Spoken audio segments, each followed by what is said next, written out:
There's 9. Nope, that was 10. Let's go.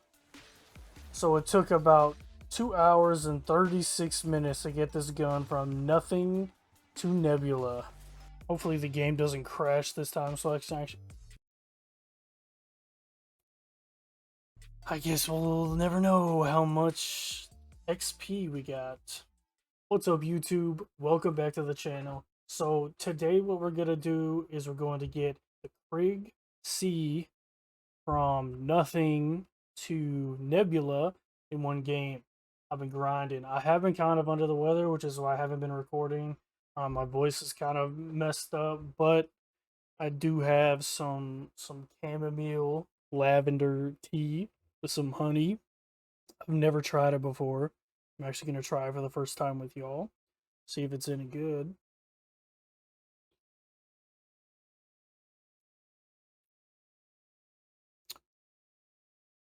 I don't know if I like that.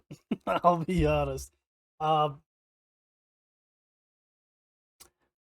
yeah, I don't know. It's not bad. Um, I guess it's just not really what I was expecting. But anyways, I do have Nebula unlocked, and I used a new strategy that's come about with the guided mode. I saw some people on Twitter talking about how it was pretty good for the headshots and the manglers, and so I was gonna hop on and see if it also spawned elites. Um, but before I could do that, Lego Unlocked actually put out a video, and he was showing how you could summon the elites from the Easter egg steps, which I didn't even think about. And that's how you're able to get all the way from nothing to Nebula in a single video. So that's what we're gonna do. I'm gonna show it off. I spent 9.5 hours straight in a single zombies game, no pauses, no saving quits, to get every single gun Nebula, except for the crit, which is what we're gonna do today. So if you like the video, don't forget to like, comment, subscribe, all that good stuff. Let's get into it. All right, to give a quick rundown of how this works, you basically complete the Easter egg until your round cap increases to 11, and then you stay there around 11, getting all of your headshots, and it'll also spawn manglers there. So pretty much you stay there until you're done with Opal. And then after you complete Opal, you can still complete the Afterlife at round 11. It goes pretty quick. But then to get Nebula, what we gotta do is progress the Easter egg step until the round cap is 15. And that'll allow us to do the step that summons elites for us. I'll have Lego's video linked below, so make sure you go and give that a watch if you haven't seen it already. 100. Let's go pack a bunch. They also added a match timer, so we can see roughly how long this takes to get one gun from nothing to Nebula. We also have the Wonder Fizz here, so we can immediately get Deadshot, which is so nice. I was gonna take a screenshot of that 9.5 hour game to see how much XP it gave me at the end, but when I finished and went to save and quit, my game crashed, so I was not able to get that screenshot. Blue rarity, and now we're at round 11. So now a mangler should spawn in most rounds. When I was doing it earlier, it wasn't spawning every single round, but for my friend, it was spawning a mangler every single round. So I guess it just depends. 200. The Falcons got absolutely bodied by the Broncos this weekend. Not to mention losing a trap game against the Aints the week before, which I knew we were going to lose. Everything just had too much momentum for the Aints, and I just never trust the Falcons to win anything really. So going into the bye week, 6-5. The next 5 games, or I guess we have 6 games left. Realistically, probably gonna go 3-3. We have the Chargers, which is probably a loss. We have the Vikings, most definitely a loss. Then we have the Raiders, which I've not paid any attention to the Raiders in the last like 4 weeks. Pretty much since Gardner Minshew went down. I think Aiden O'Connell went down too. And I think that's when I stopped really paying attention to them. Should beat them. After the Raiders, we got the Giants, which who knows? They just benched Daniel Jones and they're starting Danny DeVito. Yeah. I said that wasn't good. I said, oh, that's not bad. Yeah, that's not good. I'm not a fan. Anyways, I believe their starter is going to be Tommy DeVito. Did I see Danny DeVito earlier? Tommy DeVito. So really just don't have a clue what the Giants are going to be. I feel like that should be a win though. And then we have the Commanders as the next to last game. Yeah, I'll be honest, I don't know that we're beating the Commanders. Jaden Daniels is playing so great. I know they kind of had that crappy game recently against, I believe it was the Eagles. Kind of stomped them, but that Eagles team has really come alive the last few weeks. I think we're gonna lose to the Commanders. And then the last game is the Panthers, which should be a win for Hyundai, but the Falcons have a history of losing to the Panthers at the worst possible time. So should be 3-3, and that means we'll end the season what 9-8, which roughly where I thought we were going to be this season, if I'm being honest. Hoping for better, but our defense is so abysmal, man. You get absolutely no quarterback pressure. The only team, I believe, in NFL history that has gone 10 games without getting 10 sacks. Like, historically bad defense. Secondary is pretty damn good, but unfortunately, they can't cover up for a defensive front that just can never get pressure. So frustrating. But I believe 9-8, it should be good enough to win the division and get a playoff berth. But we'll see. The Aints are heating up. We split the series with them. The Bucks are obviously still a threat. We did sweep that series, so we technically have a game up on them. So if they only win 9, we win. The Aints are 3-7, I believe, which means they have to win out. Assuming the hypothetical that we end 9-8, they would have to win out to tie. And at that point, I don't remember what the tiebreaker is at that point. But if it's similar games, I think right now Atlanta holds the edge. And then I think the Panthers are in the same boat as the Aints. So the Aints and the Bucks both have 4 wins. So I think they both need to win out to be able to win the division.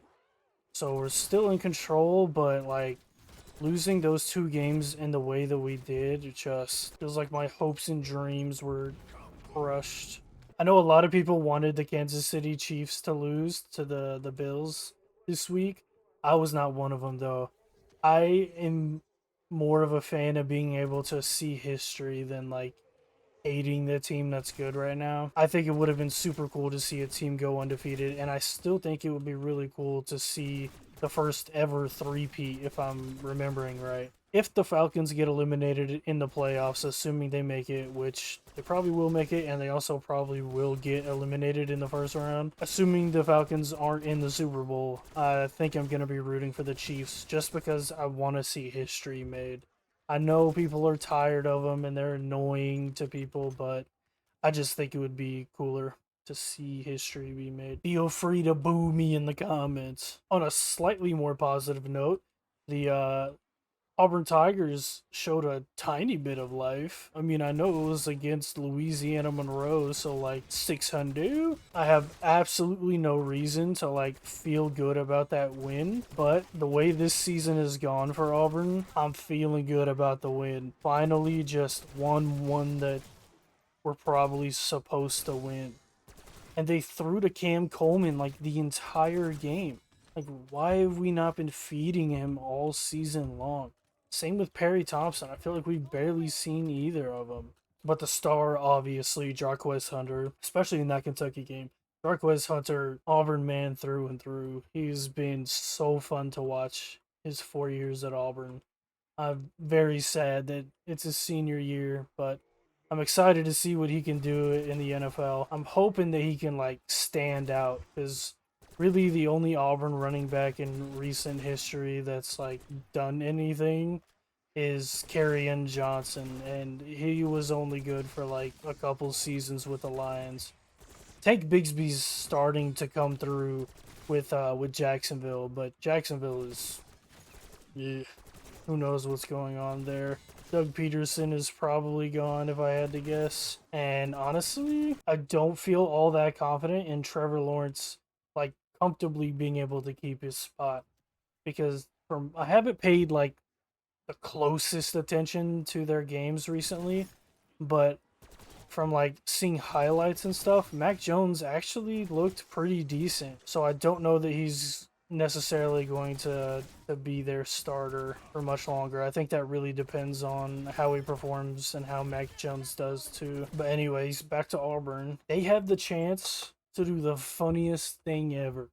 So if they could find some way to beat Texas A&M, that would put them in prime position to beat Alabama in the Iron Bowl to be bowl eligible to go to like some shitty bowl game like the Birmingham Bowl or the Music City Bowl again, whatever. But hey, a bowl's a bowl. After the season we had, I'll take it, I guess. Now, do I think that's gonna happen? Absolutely not. I don't think we're getting anywhere close to beating Texas A&M or Alabama, especially not in Tuscaloosa. But hey, a man can dream, right? I do not see how people drink this stuff. 800? Purple? You get loose change at the Wonder Fizz? You do lose change? I saw there was a new best strat for headshots on Terminus. I didn't really look into it that much because I saw it was just like zombies running into a wall and like stacking up, and that just seems boring to me. I'm sure it's probably much faster than what I'm doing right now, but boring. Fab 2,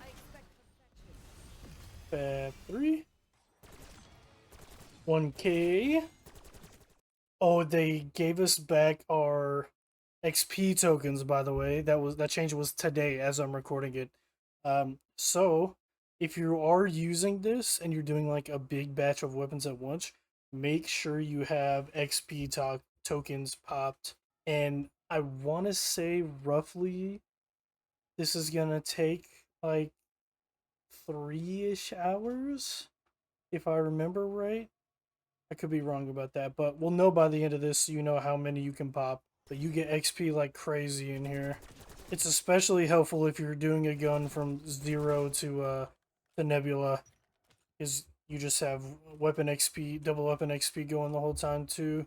So you can actually get it leveled all the way up going through this. I'm pretty sure the SOG, when I took it through here, was completely leveled by the time I got it Nebula.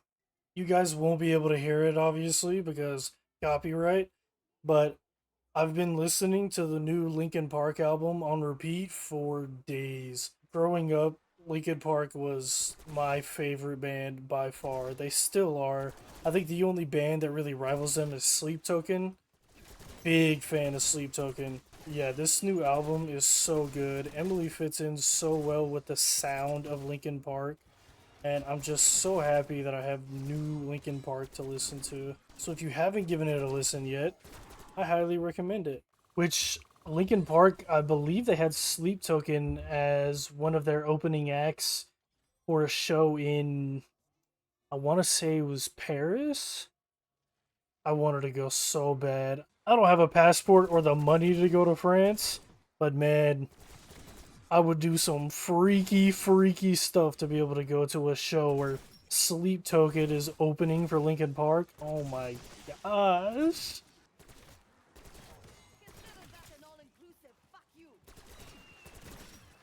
Spider was moving fast as fuck. 1500.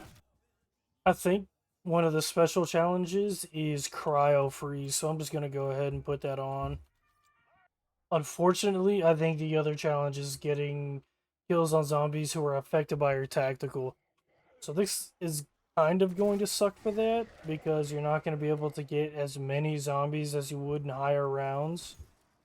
So it'll go a little bit slower, but it's fine. There it is, 2,000 crits in like an hour and 12 minutes. I'm going to go back to the bowling alley for these tactical kills, because there's a crafting bench right there. And I think it's a bit easier to get everything rounded up.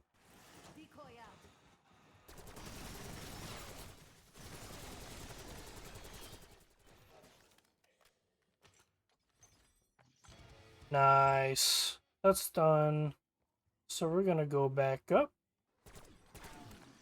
There we go. So now we can work on the gold challenge, which is getting 10 kills rapidly 15 times.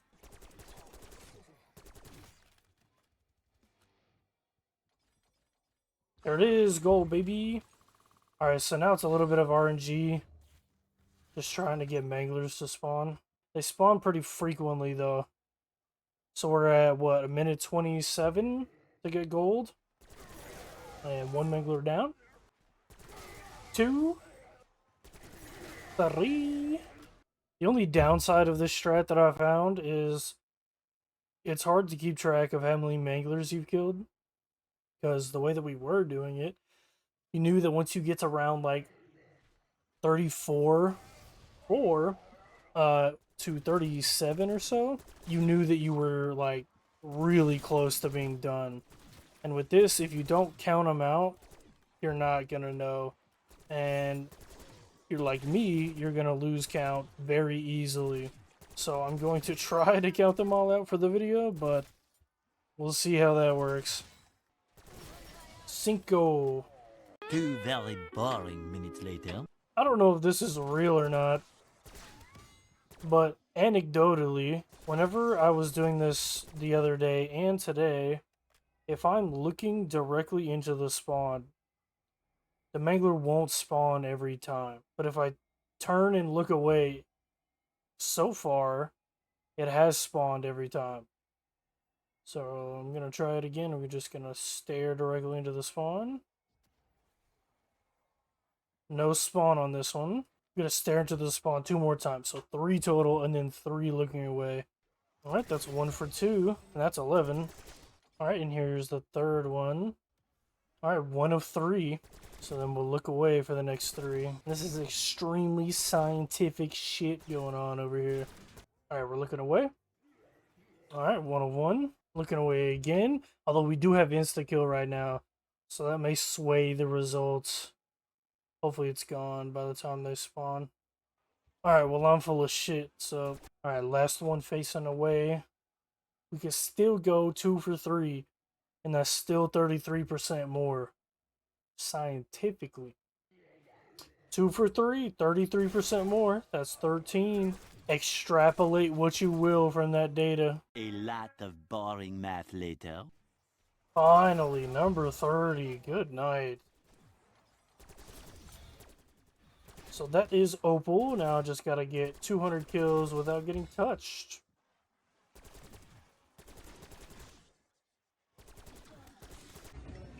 This is the fastest cashier I know.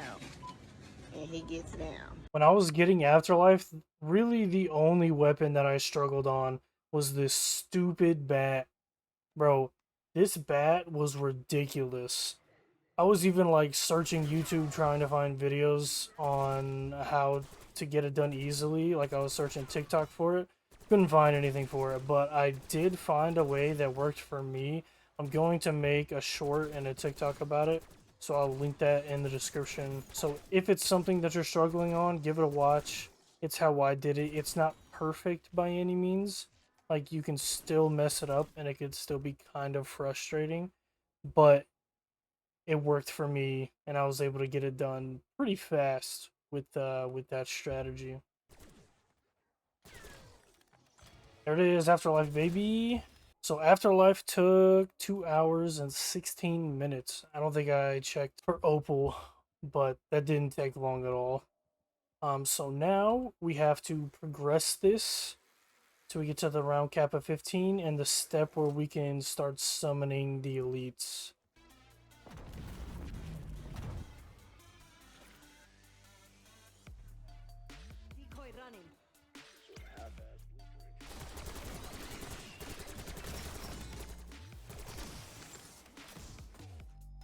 All right, Ripper. Let's see what you can do.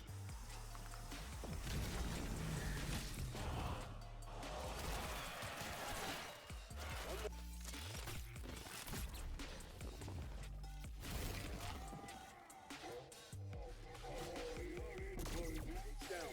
Nice work. Let's have a look inside.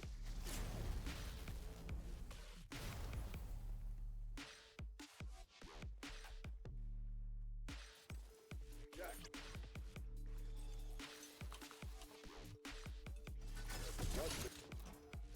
That's Dr. Levine. I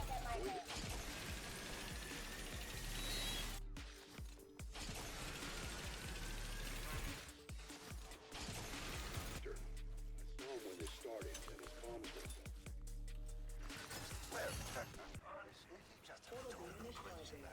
Alright, now we're at the spot where we can start summoning elites.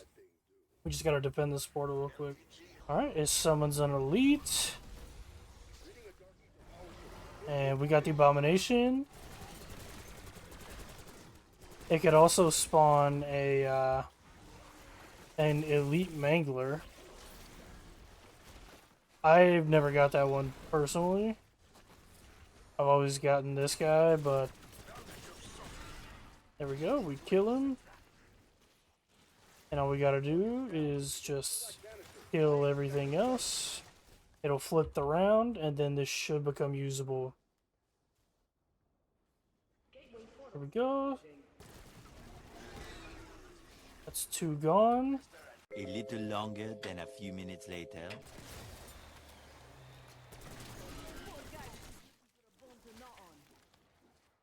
There's 9. Nope, that was 10. Let's go.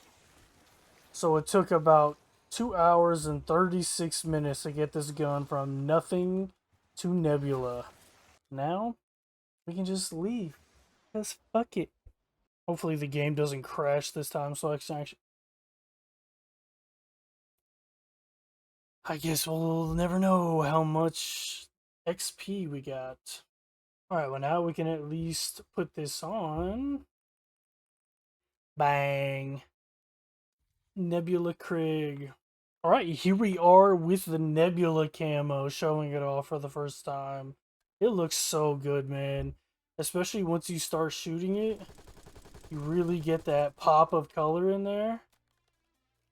Oh yeah. Looks so good. And it's honestly really fast with the guided mode. So I highly recommend you guys to jump in there and do it. Also, I'm going to remind you guys to look at the video from Lego Unlocked. I believe he was the first one I saw that made a video on it. Make sure you go and watch his video. I've started the multiplayer grind. I have the Launcher's Diamond, which, bro, the HE1 getting it gold, I lost my mind. I was not having a good time. Horrible. I'm going to do all the weapons. I suggest you skip the launchers. Horrible. The baseball bat's going to be another one. Horrible. But we'll have the melee, the new drill, and I believe a new pistol coming this week with the event. So you can skip the bat and the launchers. But for the multiplayer camo grind, I'm probably going to stream a lot while I'm doing it. Because I don't really want to like record all my gameplay. That way I can have VODs that I can like download and make content from those. Every week I still want to do like an update video with sort of where I'm at, but I can use matches and stuff from the streams to be able to make like TikToks and shorts, or maybe even videos if I have a really good game or something. I'm not that good. I do not want to set up any expectations that it's going to be good gameplay. But yeah, it'll be fun. I appreciate you guys sticking around. Don't forget to like, subscribe, comment, share with a friend, all that good stuff. Let me know what I can do better, and I'll catch you guys next time. Peace!